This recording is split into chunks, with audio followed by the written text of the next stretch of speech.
So it seems like everybody is losing their mind over these fragrances, for better or for worse. And these are just being talked about a lot right now. There's a lot of buzz, a lot of chatter surrounding these scents. And so what I'm going to do is kind of walk through these, and maybe if you haven't heard of any of these or what's going on, I'll kind of update you on that. But I'll kind of also give my opinion on if I think they're any good or not. Some I think are really good, others maybe not as much. So let me know down below as we work through this video and I kind of bring these up, what's your thoughts on these? Most of these are new releases. I think only one or maybe two of them are not new, but most of them are. And that's kind of part of the reason why they're surrounded in popularity right now. But there have been several notable controversial releases this year. It's actually kind of entertaining. And this first one is the elephant in the room. This one was the inspiration for this video. I've just been seeing it online. The ratings, horrible. People just hating on this stuff. And it's Dior Sauvage Eau Forte. So at one point, Sauvage Elixir was in the limelight because it was kind of out of nowhere, unexpected, but also really, really good release that I think people were surprised with how good it was. And so it's been all over the place and still is. Started off in a small 60 ml. Now they're offering it at 100. There are several clones out there to where you can get that stuff into your collection for considerably less. But now that Eau Forte was just launched, the attention is shifting a little bit. And so what's the deal with this? I mean, first of all, it's a water-based fragrance. And typically the track record on those is not good because typically they don't have good performance. So I don't know if you can see it. The white right there, that is not the bottle color. That is the actual liquid itself. So it looks like milk when you spray it on. Again, water-based, that's how they all are. So, there are pros and cons to water-based fragrances, but for a lot of people, when you're prioritizing performance and all of that stuff, you typically don't want that. And then when you also take a look at the smell, right? It doesn't smell a lot like Sauvage. It doesn't smell like Sauvage Elixir either. They took a big, big step away from that Sauvage Ambroxan focus. This almost smells more like a Dior Homme Sport. I think you could compare it a little bit to Sport 2021, somewhat, but not a ton. It's more in that vein, though, that woody, citrusy vein. It just doesn't have the Ambroxan, doesn't have all the pepper. It's not Sauvage. And you can argue that Sauvage Elixir isn't either, and you're right. But Sauvage Elixir, to me, is still the better fragrance any day. And if you're clicking on this wanting me to just rip into this and hate on it, I'm not going to do that because that's not how I feel about it personally. I don't mind it. I don't think it's bad, but it's also not going to be something that I'm going to be seeking out all that often. That's just how it is. Even though this is water-based, it comes in at a parfum, actually performance isn't as bad as I thought it was going to be. It's actually pretty strong and pungent early on. Now, it does dissipate quicker as time goes, right? And again, that's just kind of the makeup of this one. But man, when you first spray it, you can kind of get sick of it a little bit. Like it's really strong and it doesn't dissipate fast until later on. Then once it starts to go, it kind of goes quick. Yeah, Sauvage Eau Forte, not one of my favorites. I don't hate it, but I do think Sauvage Elixir's better. I would probably still reach for, Sauvage Parfum, the EDP, and things like that over this one. Also the price point is really frustrating as well, like $193 for 100 ml. Okay, this next one is Boss Bottled Elixir. So this was last year's release. Just recently they launched, or I should say announced, Boss Bottled, oh boy, I should have studied better. Absolute, I think. Absolute, one of the two. It's kind of like a re-release situation where they had a Boss Bottled Absolute before, then they discontinued it, and now they're re-releasing it again in a bottle more similar to this and a note breakdown more similar to this. It looks like that one's also going to be kind of a smoky, resinous scent like this one. And so this is an elixir. Obviously, elixirs are becoming very popular right now, which automatically gives this one kind of like, a little bit of a shade, right? Because people just kind of turn their nose up to the elixirs because it's the next trend and not everybody likes that. But when you actually start getting your nose on this one and wearing it and testing it out, then you kind of start to soften up a little bit. You're like, you know what? I hate those elixirs, but this one's pretty good. And that's kind of how it is. I think a lot of people are realizing that this one is actually phenomenal. I think it's one of the best Boss bottled fragrances that they've came out with. And they've put out a lot over the years. You know, Boss Bottled Intense is amazing. Boss Bottled Oud is really good, and a few more that are notable. Even the Parfum is great, right? But this one, it might be one of the best ever. And again, to go back to it, it's resinous, kind of smoky and woody, a bit sweet as well. Truly a fantastic scent. Now, the other thing about this one is that it's an elixir, but it doesn't really come with the elixir price tag, so it's not $150, $160, $170. You can get it for well below $100. I've seen it typically falling around the $80 range for 100 ml. Fragrance By had a sale a few months back, and they had it for, I think, $60 for 100 ml. Unheard of. So yeah, this one had a lot of buzz, more so in the positive light, I would say, whereas Forte is kind of starting off in the negative here. Do I think it's worth it? Absolutely. This stuff is phenomenal. It is worth a try 100%.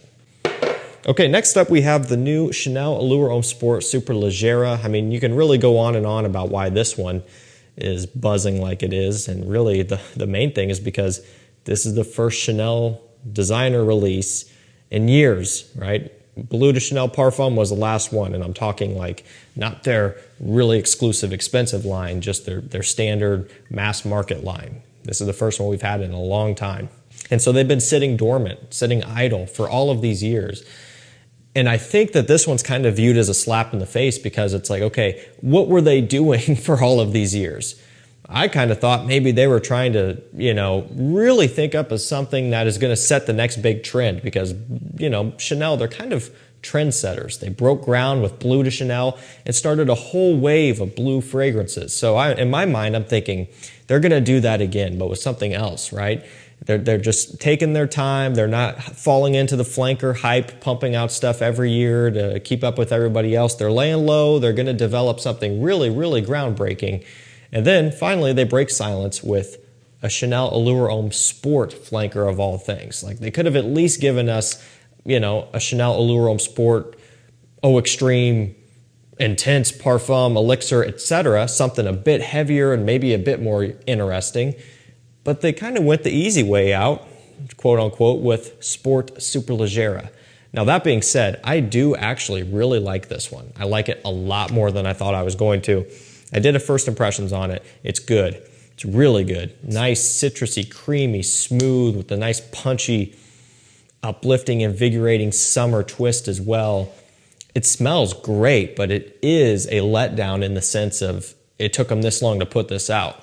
Like if they were pumping out flankers every single year and they came out with this, I think people would probably accept it more, given that it's like, okay, you know, you're doing this every year. But the fact that they took so long to finally come out with something new and they give us this, that let a lot of people down. So this one's going to be, you know, in the spotlight for that reason. It's also $172 at retail.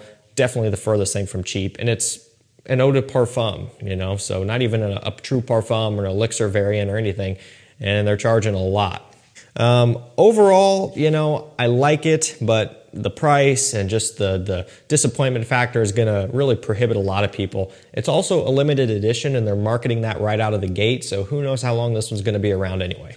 Next up, we have YSL Y Elixir. This one came out pretty early on in the year, if I remember correctly.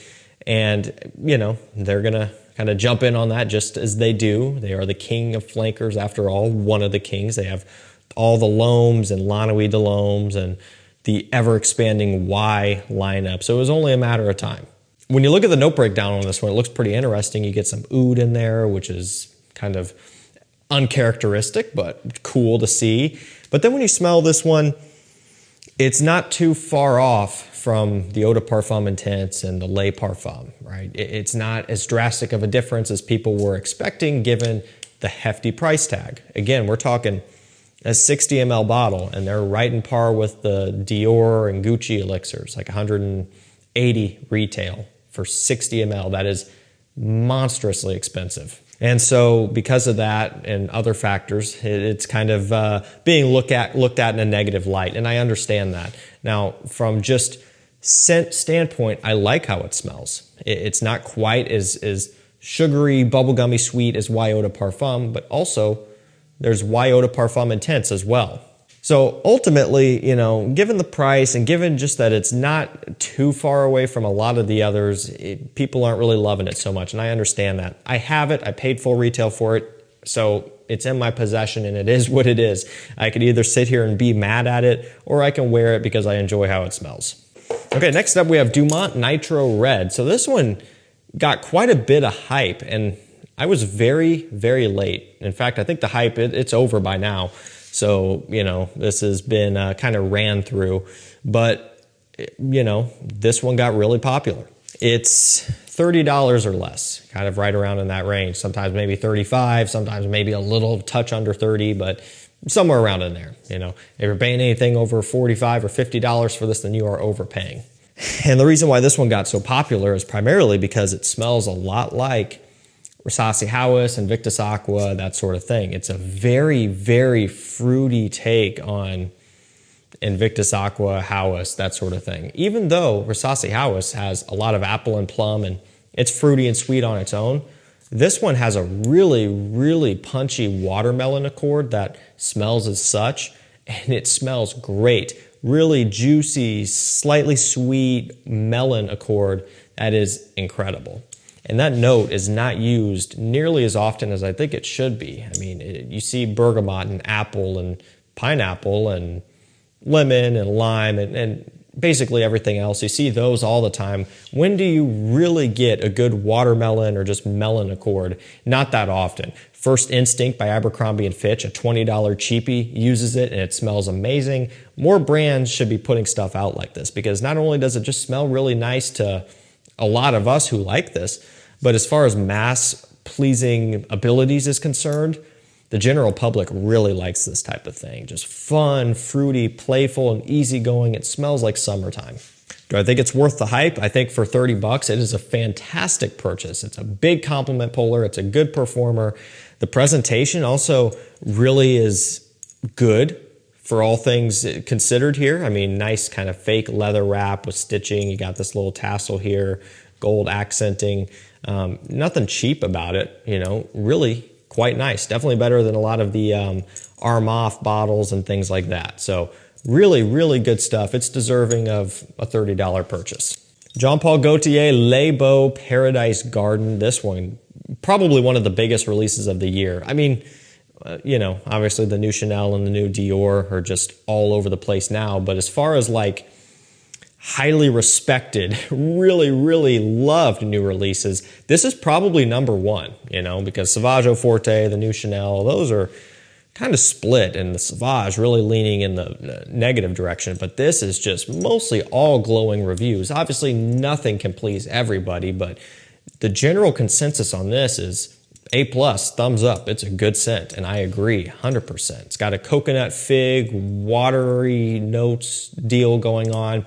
Nowhere near as sweet as Les Beaux Les Parfums or even the Eau de Toilette. It's just a nice green, minty take on those. Much more suitable for summer wear, even though those are kind of marketed as summer scents and they could be summer evenings and stuff, but they are pretty sweet. This one, make no mistake, there's still some sweetness present, just not nearly as much. And I think it's great, and trust me, I am someone that's not a big fan of coconut or fig, right? Those are two of my probably least favorite notes, at least, you know, kind of as far as the mainstream notes go. Obviously, they're oud, really, really strong oud I'm not going to get with, but coconut and fig, if they're not done right, I don't like it that much. Just my personal taste. But it's done right here, and I appreciate it. They did a great job with this one. If you can get a bottle for a price that's not crazy, it's worth trying. Last up for this one, we have Armani Code Eau de Parfum. Why is this one so popular? Armani Code Eau de Parfum already exists. Didn't they just rebottle it? No, actually. To my surprise, they did not. This is actually a new formulation, and by that I mean it kind of smells a lot like Armani Code Profumo, which is awesome because Armani Code Profumo, of course, has been discontinued for a couple years now, and I miss that stuff. I mean, I still have a bottle, but I miss being able to talk about it, and now I kind of can again. You know, it's not 100% exact. You could tell that they have made some modifications, but overall, it is that Armani Code Profumo DNA. And so because of that, people are really talking this one up. And again, I'm on the same page. I agree. I think if you're someone who likes Armani Code Profumo, this is one that you should get if that bottle's running low and you want to restock on it. I really did not jump out and buy this one quickly because I thought it was just Armani Code EDP, like the old one with vanilla and suede and stuff. I thought it was that, but they just put it in this bottle to match the rest. So I didn't buy it at first. And then I started looking around online and people are saying, ooh, Armani Code Profumo. And I'm like, okay, that convinced me. I got to see for myself. And luckily, that checks out to be true. Not exact, like I mentioned, but very, very close. And it's so much better than going out and paying ungodly $200+ per bottle on eBay for Armani Code Profumo. Don't do that. Get a bottle of this. You know you're getting something legit. You're not getting scammed, and you're not completely overpaying. So definitely one to check out. Okay, guys, that's going to do it for me. Some fantastic and also maybe not so great newish releases that people are going crazy about right now. I will link them all down below. I'm selling samples on my website now. You can click down below or go to decantscenter.com. chaosfragrances.com, whichever one you feel like typing in.